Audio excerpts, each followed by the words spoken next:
Welcome everybody. Today's a big day because the first group of people were able to go inside the new Polynesian Island Tower and see the lobby in person. So here are some of the first impressions, and I'm really excited about this, but they haven't released any photos or anything of the inside, but here are the first-hand accounts. So first one we're looking at is from Brian Lowe on the Disboards. He says, "So I just toured the Island Tower. The building and facilities are ready. There's just a bit of outdoor work remaining. Landscaping, particularly facing the monorail side, and then they are putting in the remaining the pathway work under the tree-like exit structure on the lagoon side. It's very, very nice. Still on the beige end of things, but there's a lot of aquamarine notes woven throughout, so I'm happy to see there's some color in here. The lobby also has giant green plant cylindrical structures, and the paddles, for lack of a better term, overhead, do have some color splashed into the characters. Okay, so there is some color. Artwork is beautiful and understated. Less Disney characters smattered around. Maybe they are hidden, but it doesn't jump out to me. The only real prominence is Moana elements that you'll notice mostly on the feature wall when you approach that. All the characters, sans Moana, are etched into it. Only the giant crab is really evident from the main level. So not crazy Disney character things, but hidden. Really nice finishing, and I've heard this from multiple people. Everything is textured, so it's not just plain. Tiles in the lobby are pretty. There's 4 conceptual artwork of Polly, including the classic original tower design on the second level. Pool deck is the most phoned in feature. I've heard this from multiple people too, that the pool deck area is very plain. Whereas everything outside of the pool deck is textured, or some of the pathways styled after lava pocketed rock. I love lava type rock details. The water feature in the restaurant is an infinity feature, so constantly flowing over. The restaurant is going to be super popular. I've also heard of this, that the restaurant is the most beautiful part.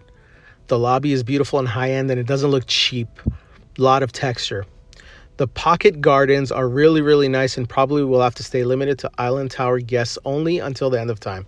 The pocket gardens are those 2 spaces in the middle of the tower on the left and right side where people can go and just view the fireworks from there. And it is only to the tower guests, because I heard that the elevators to access going to the guest room floors and that garden area, you have to tap a magic band or have a room key card to access. They feel the most original Polly, with a lot of indoor plants and more color. This is talking about the pocket gardens. They've made a big deal of the views, and begrudgingly, they're amazing views. A lot of the less desirable infrastructure, like the transit authority, Tron, or roadways, happens to be virtuously blocked out by the barrier island. And it's basically just the castle well aligned. Oh, that sounds amazing. I mean, there's probably a reason the wedding pavilion is where it is. Still don't love the points chart. Need to dig into the final view categories. We saw a duo studio on the 5th floor that looks towards the bungalows, and I'm really unsure how they're categorizing it. The cast members were not sure either. If it was any other category, it would be preferred, but I'm not sure if they've sneakily shifted that one to premium.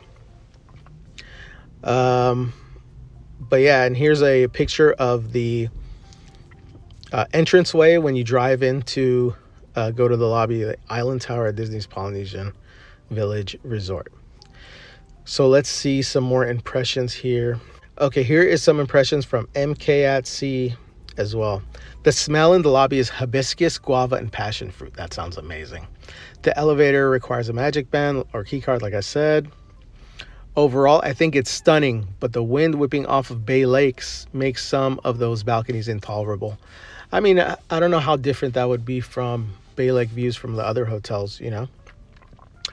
I wonder how long before the wood balconies get plexiglass. At one point during the tour, a balcony slider was open and the wind slammed the main door to the room like a petulant teenager. It scared the bejesus out of the entire room. The main door needs one of those arm up tops so it closes slowly and can't slam. There's no reserved seating at the pool. The specialty seating nooks are open to use. We saw 2 of the viewing rooms. Originally, I thought that the one that faces the road would be useless, but it's really well done and has lots of plants. So there's 2 facing the Bay Lake and the fireworks view, and then the other one's that parking lot. The monorail does a good job of blocking out the road. Oh, that sounds great. And I can see myself relaxing in there because it's a restricted space. Only tower guests can access it. That's going to be really nice. A nice place where only if you're staying there you can get to. Let's continue with more impressions here. Just toured 2. We love it. The finishes are gorgeous. So glad we did our add-on. I asked CMs about the advanced dining reservations for Wailulu, the new restaurant in there. They said no advanced reservations for opening, but eventually they plan to implement them for dinner. The guy giving us the pool tour said no cabanas, so they won't have cabanas over there. Here's more impressions. It is gorgeous, and for me, it really knocked Riviera off the pedestal. It smells amazing in the lobby. It's clean and minimalist. It's small. Everything I love about Riviera is right here on Bay Lake. However, the only variable is crowd control. Okay, here are some more impressions. So Harry Chess asked, size-wise, how does the lobby compare to the original Polynesian lobby? Hopefully not as small as Riviera's. And Brian Lowe responded, a lot bigger than Riviera's, bigger than villas at Disneyland Hotel, a lot smaller than the lodges, more spacious than the Grand Floridian DVC Tower, but obviously not vertically. So it looks like I've been to all these lobbies. Riviera is like the smallest, so it's a lot bigger than that, which is great. That's one thing I didn't like about Riviera. Bigger the Villa's Disneyland Hotel. Also, that has like a seating space. That's very, very comparable to Riviera's, actually. A lot smaller than the lodges. More spacious than the Grand Floridian DVC Tower. That's the one where it has the penguin fountain and stuff in there. Again, that's not that big either. I'd say very adequately sized, but unlike the main cache sites, there isn't a ton of it. Just an entrance to the restaurant. Technically speaking, for an offshoot DVC attached to a resort with a pre-existing lobby, it's on the bigger end of things. Maybe similar size to Kidani Village, but with, again, a bit less vertically.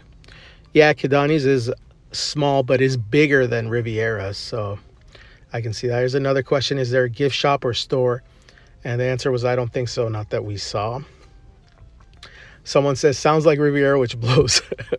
And the answer from Brian Lowe was, quite aesthetically, it's different interior. Probably the most that I've seen them do since everything recently has been very white and pretty character-centric. That's good news. But the same other complaints as Riviera will no doubt be what everyone walks away with next week. You will not like it. I don't mean that in an accusatory way. Only fence sitters might be swayed. I wouldn't mind the design principles for Aulani's refurb with a splash more beyond blue and brown. And here's another response. I'd compare it to the new Villas at Grand Floridian resort rooms in terms of how well or not you feel the resort theme itself is evoked. A tad better than the Riviera in terms, if you take the artwork down, there's still some remaining materials. So all the textures and the colors they're using in the new Polynesian Tower lobby, Island Tower lobby, is more, there's more to it than the Riviera lobby. When Riviera lobby, if you take away the little portraits that they put up. If you take the artwork down, there's still some remaining materials, carpet and tile work that is more overtly Polynesian inspired, evoking lava flows, water, and sand. That sounds amazing. But I really don't think opinions are going to be changed other than that. It doesn't present cheaply, and that's very important. You can't say like they cut corners here. It sounds like they designed the concept, but they went all out with it. Here's some more impressions. As for the location, this is going to sound dumb, but the funny thing is when you're inside the ugly structure already, so this person thinks the structure is ugly, and there's a lot of people that think that and a lot of people that don't. You are looking at the Polynesian that you actually like, so the views are actually surprisingly pleasing. I think most of you would like the Pocket Garden for that reason. So again, those views from those Pocket Gardens and the way it's has the greenery inside and everything is going to be geared towards the classic Polynesian lovers. Here are some more impressions from Paul Krieger at dvcfan.com.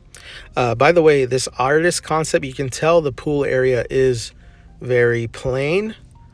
So it's actually, there's a good thing about it. It doesn't mean that it won't be as crowded. Like people from the main hotel, Polynesian Hotel, won't be coming here to go to the pool, and they will be able to.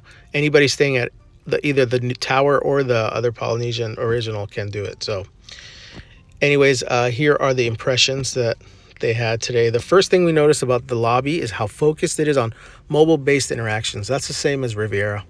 There's no physical front desk, but cast members with iPads are there to assist guests. Disney is really encouraging mobile check-in and mobile key access, which seems to be the direction for new resorts. You'll also need a key card or magic band to access the guest rooms and the terrace gardens, which are exclusive to Island Tower guests. So you can only use the elevator if you're actually staying there. And here's another look at the lobby. Also, something else that I heard from multiple people is when you walk in and you can see Bay Lake or the Seven Seas Lagoon right through the lobby, which is beautiful. I think that's a huge thing, you know. The pillars in the lobby are beautifully themed, each representing one of the elements: earth, water, fire, and wind. It gives the space a grounded, almost spiritual feel. That said, we were a little disappointed that the large centerpiece in the lobby wasn't a functioning water feature, at least not yet. It looked like it could be, and the concept art suggests it might be, so we're curious to see if that changes. Which one? I don't remember seeing I don't see anything here that's water. It might be in the other art. But you know, I see two levels. Like here's first level, and then to the left all the way, you see up there's like a little balcony thing looking into the lobby. So I think it is a two-story. But let's continue. The rooms feel like the best of what Disney has learned from previous refurbishments and new resort designs. They've taken what worked and improved upon it. The colors are light and tropical, and there are plenty of charging options, including USB and USB-C ports, which is a huge plus. A big standout for us was the size of the balconies. Even the balconies in the Duo Studios were large, which isn't always the case in smaller room categories. That sounds great. Balcony is going to be a big deal here. Walking through the hallways, we couldn't help but notice how much it reminded us of the Gran Destino Tower at Coronado Springs Resort. We love Gran Destino, so this similarity was a win for us. Everything feels modern and polished, but still warm and inviting. That sounds amazing. Gran Destino Tower, when you walk in there, it does look high-end and beautiful. It really does. And I like that lobby much better than Riviera's lobby. The Island Tower includes both a laundry room and a fitness center, which is always a nice convenience for guests. The Waialulu Bar and Grill really stole the show for us. That's what I heard also from others. It feels very much like Geyser Point at Wilderness Lodge, which is one of the most beautiful spaces in Wilderness Lodge, with walk-up service, mobile ordering, and plenty of seating with beautiful views. No reservations will be required, at least for now, which makes it feel more approachable. The menu looks fantastic. We can't wait to go back to try it ourselves. I mean, look at this. Even the concept art is beautiful. I know that restaurant's going to be really nice. As for the pool, it's very much a leisure pool, so like a secondary pool. Nothing overly grand or exciting, but the views of Cinderella Castle from the pool area are absolutely stunning. While it's not a feature pool, it serves its purpose as a quiet, relaxing place. The art and atmosphere. One of the most surprising details is that art throughout the resort is available for purchase, just like Riviera. There's going to be an art kiosk where guests can buy prints of what they see around the tower. There were several pieces we're already eyeing for our own collection. As for the overall atmosphere, the resort looks so much better in person than it does in the concept art or renderings. I'm so happy to hear that. A lot of people online have said it looked too brown, but that's not the case at all. There's color everywhere, and it all ties beautifully into the tropical Polynesian theme. I'm so happy to hear that. That was my biggest complaint. We're all incredibly impressed with Island Tower. Some things like the pool and the lobby water feature may not have blown us away. The overall design, amenities, and atmosphere are stunning. It's clear that Disney took their time to create something special here, and we can't wait for y'all to see it in person. Yeah, that's exciting. Like I said in my previous videos, when you look at the room and the room tour, I'm not as big of a fan. I like the classic studios better because they're bigger and they have the split bathroom and they have more color to them. The biggest thing is like the room is lacking color to me, but if the lobby and the feel of being there and staying in the tower, and you don't know until you actually stay there, is really special, then that'll take over that feeling of, yeah, I want to stay here from now on, you know? So we'll find out. But as pictures come out, video come out, more impressions come out, I'll put videos and my thoughts about those reactions. So stay tuned. This is very exciting. This opens next week on the 17th of December. There will definitely be videos coming of that, and I look forward to it. Thank you for joining me. Have a wonderful day. Bye-bye.